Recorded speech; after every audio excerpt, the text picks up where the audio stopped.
Hi there, thanks for joining us. I'm here with Pastor Chad, lead pastor here at Freedom Life Church, and we're following up on this week's message.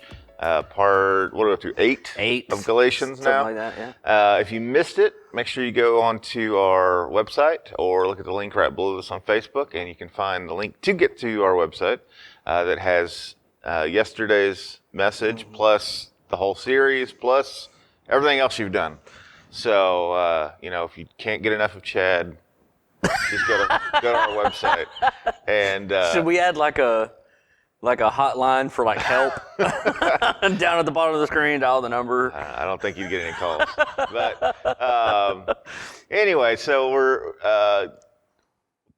more or less wrapping up chapter 3. We got into chapter 4. We finished reading chapter 3. I don't know that we're done with chapter 3, but we finished reading chapter 3. Like I said, got into a little bit of chapter 4, and so was there anything that you left out from this week, or you wanted to add here? Yeah. So two things I will say. I thinking about it afterwards, and right in the middle of it, I almost just went, "Hey, let's just go back," and then I didn't, just because I know it was a lot. Like we were going to talk about a lot, but I kind of wish that I would have read more of chapter 3 of what we read last week. So like go all the way back to like verse 15. We started in like 23 or something like that. But I wish I would have just went back and just read all of 15 through 29. But because it's me, if I start reading a text, like I spent more time in 23 through 29 of chapter 3 a little longer than I wanted to. Because the second I start reading it, I don't know if it's just this is going to sound totally corny, but I love the Bible, right? And so I love the Bible. And so then as I'm reading it again, I'm like, oh man, that's, so good. Oh, he says this is amazing, And so sometimes I go, okay, I'm going to leave this out, and I'm leaving it out only because I'm like, if I start reading it, then it's going to open up a whole nother can of worms, so to speak. And so like I chose just to quote Romans 8, although we had planned to have Romans 8 in there, but then in the middle of the sermon I was just like, man, if I go over there now, so this is what's going on in my mind. I'm like going, if I go over there now, Galatians is saying everything that we need it to say. And so a lot of times from a sermon perspective, from a preaching perspective, I know that everybody does things differently, but like for me, a lot of times I really do enjoy just staying anchored down to the text that we're in and letting that text, because it's a text that's connected already to a bunch of other texts, because especially like in Galatians, it's a letter, so it's already got a whole lot of it's got the proper support around it. Yeah. So I think sometimes, this is more than what you bargained for, but I think sometimes we make a mistake as preachers, if I can just say it like this, we make a mistake sometimes of constantly wanting to go outside of the text that we're in to go grab some sort of other supportive text, when sometimes I think we have to be careful of that, because it's a letter, so Paul's writing a particular thing, and if you get a little too quick to jump outside of it, you might be grabbing just a section out of another argument that he's building in another letter that's not quite the same. Does that make sense? And so it's not quite the same thing. Although I felt like that the Romans 8 text really connects, because he is talking about that the Spirit of God crying Abba Father that's in us, that's bearing witness. So it does really connect, but I think sometimes I'm just a little, so like in the moment I go, if I jump out there, there's a lot of really good stuff in that text that might get me to kind of go off again on something else, or, go off on that text because of some of the wording that's in there. So then I was like, no, I'm just gonna quote the part I want to quote, and to quote the part that I'm like, yeah, that's the part. Because really the part I wanted to grab in the sermon was, he says, man, it's crying, Abba Father. That's what our hearts are meant to do with the Spirit of God in us, the Spirit of Christ in us. And then His Spirit testifies with our spirit that we are the children of God. And that's the reason why I just quoted it and left it alone, because Galatians says everything that we need it to say for us to grasp it, understand it, follow his train of thought. And I would almost rather us do it that way. But I do wish that maybe I would have read 15 through 29. The reason why I didn't read it is because I didn't want to rehash the whole thing again.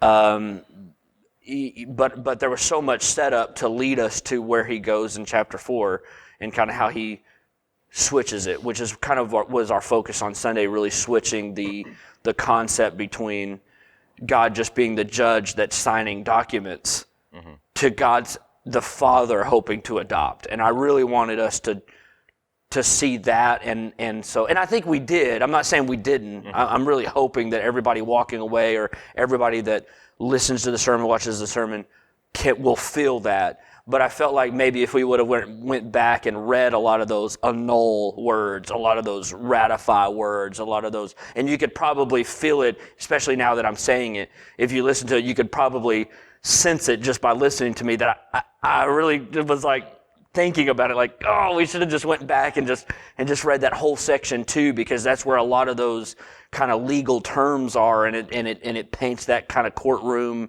imagery in your mind. And then, like I said in the sermon, we tend to put God on the judgment seat, which is right, because he is that. In any courtroom imagery that the Bible could lay out, who's the judge on the judge's bench? It's always God, and that's the way we're supposed to see it. But then Paul wants us to then flip and understand, but he's also the Father hoping to adopt. Like that's his hope here is not just to cast judgment and sign documents and say, all right, everybody's going to. He's the Father. He's the one wanting sons and daughters. And so the one text that I did leave out that I really, going back, I probably would have read, so I'll just say it here. The 1 John 3, 1 John 3 opens with, man, see, the kind of love the Father has for us, that we should be called children of God, because that is what we are. And I just think that that's just such a simple text. Like, look at his love for us. It's a love of a Father, and it makes us children of God, because that's what we are. Because that's the way that we're meant to see ourselves, and that's the way we're meant to see and relate to God. And I didn't think it was necessary to go into, some things that we a lot of times can go into, like, depending on your view of your earthly father or whatever. But I did end the morning with a little bit of that going, even if you have a good dad, even if the way Jesus really puts it, though, is your dad's being evil. But it's a good dad still, but it's evil in comparison to the love that God has for you, that God the Father has for you. It looks evil. So where he wouldn't give you a snake for, or give you a rock instead of, something that you really need, although he would never do that, he's still evil in comparison to God the Father, who would give you all things good, He really blows the curve, as they say. Yes. Exactly. Yeah. He messes that all up. Yeah.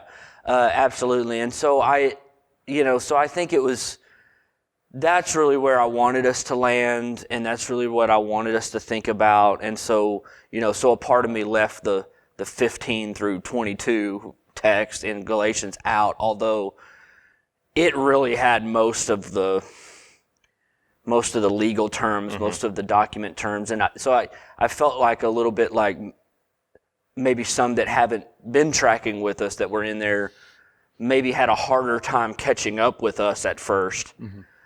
But then once we got to the, you're adopted and he's putting the spirit of his son in you, and there's this other son that's in the courtroom going, I want that, I want that other kid, this is good, and I've paid for all the, once we got to that, everybody I think was with us.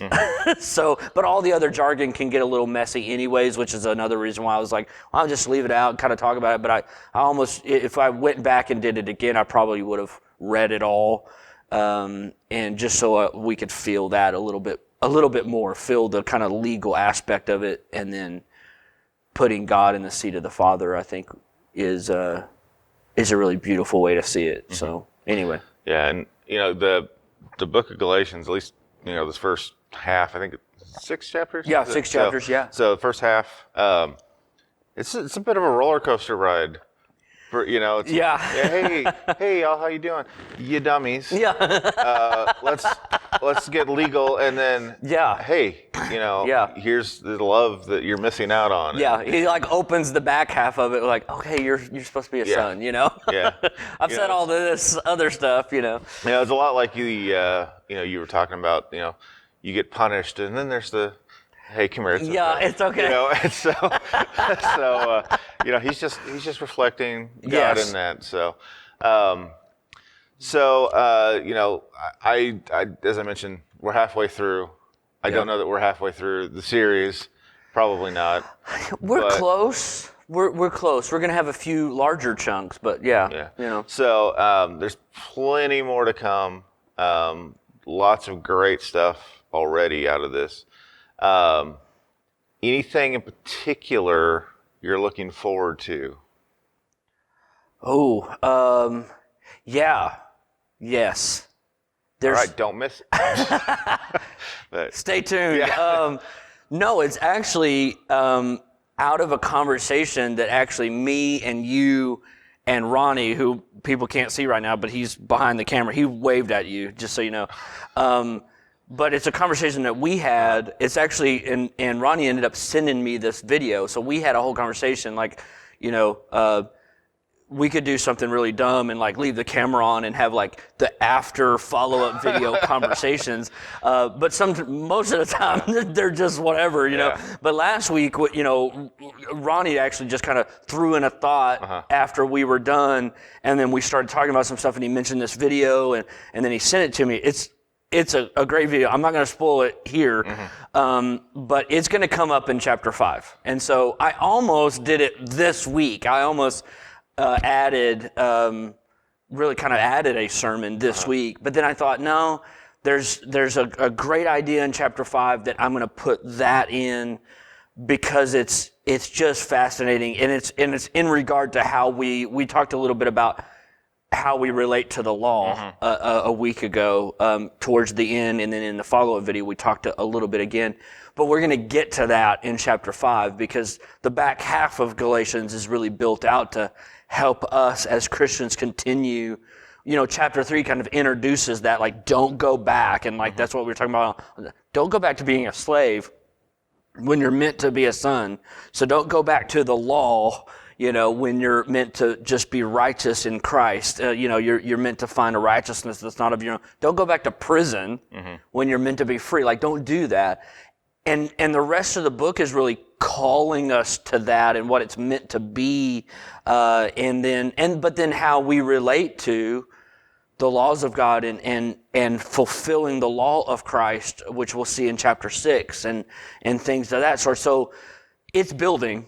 I mean, it's a wonderful, wonderful book. But after that conversation last week, after the follow video, I was like, oh yeah, we got to throw that in. It's a fascinating video. I knew nothing about this, and we had a really good conversation about the law and some of the real kind of goofiness that I think happens in all of us when it comes to God and when it comes to the law, when it comes to the commandments of God and how we relate to them. And that's so important for us to figure out how to relate to them rightly as Christians. It's important. So anyway, I'm looking forward to that. Now we still got, if I'm honest, a jumble of a mess left in chapter 4. I mean, there is a lot that's happening from where we left off in chapter 4. So like verse 8 through the end of the chapter is a bit of a mess. I mean, really, it kind of opens up a little bit and gets a little bit simpler to follow once chapter 5 rolls around. But the end of chapter 4 is going to be fun. Okay. I'll just leave it at that. It's gonna be fun, but it's a mess. It is. I think I mentioned like Peter in one of his letters says, "Hey, that stuff that Paul's writing. I mean, so good, crazy to understand. It's really hard." So I get it. He's like going, "I get it. I understand. It's really hard." But hey, it's all good. It's good stuff, whatever.